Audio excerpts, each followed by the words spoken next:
অনেক দিন আগের কথা। এক প্রত্যন্ত গ্রামে এক পুরনো জমিদার বাড়ি ছিল।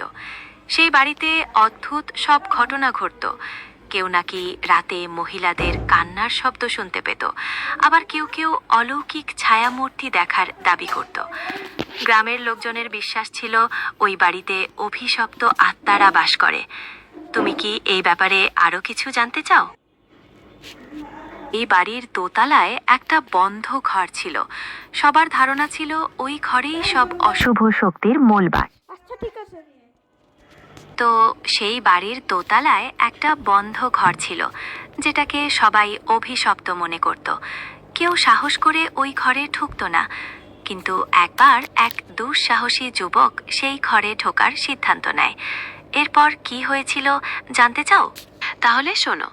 সেই দুঃসাহসী যুবক যখন ওই বন্ধ ঘরে ঢোকে, প্রথমে কিছুই দেখতে পায় না।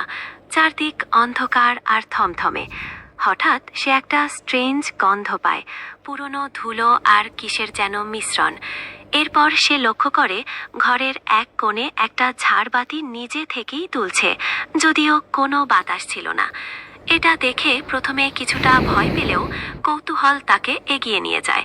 ঝাড়বাতির কাছে যেতেই হঠাৎ ঘরের সব কটা আলো নিভে যায়, আর ঘরের তাপমাত্রা অস্বাভাবিকভাবে কমে যায়। এরপর কি হলো শুনতে চাও?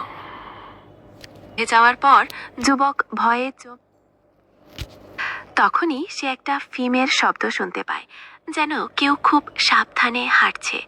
শব্দটা ধীরে ধীরে তার কাছে আসতে থাকে। ভয়ে যুবকের বুকের ভেতর ঠিপ ঠিপ করতে থাকে। একসময় শব্দটা একেবারে তার কানের কাছে এসে থামে, আর ফিস ফিস করে কেউ যেন তাকে ডাকতে শুরু করে। তুমি কি মনে করো সেটা কিসের শব্দ ছিল? তা হলো তা আরও ভয়ঙ্কর।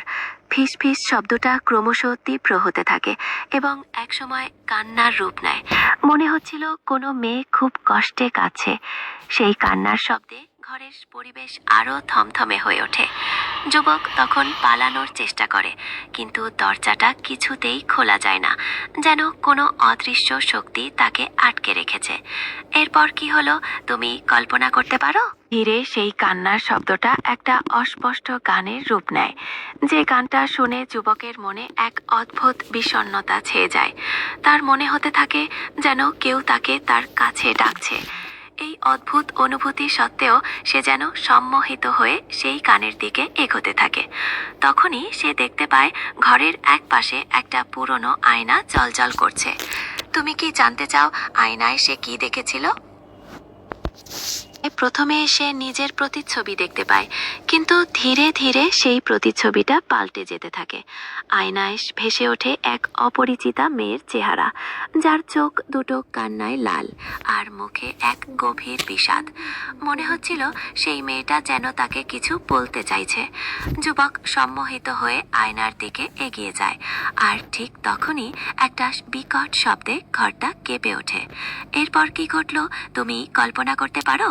ঘরের সেই বিকট শব্দটা আসলে আয়নাটা ভেঙে যাওয়ার শব্দ ছিল। আয়নাটা চুরমার হয়ে মেঝেতে পড়ে যায়, আর তখনই সেই কান্নার শব্দটাও থেমে যায়। যুবক ভয়ে কাঁপতে কাঁপতে কোনো মতে ঘর থেকে বেরিয়ে যায়। এরপর থেকে সেই বাড়িতে আর কোনো অলৌকিক ঘটনা ঘটেনি, কিন্তু সেই রাতের স্মৃতি সারা জীবন যুবককে তাড়া করে বেরিয়েছিল।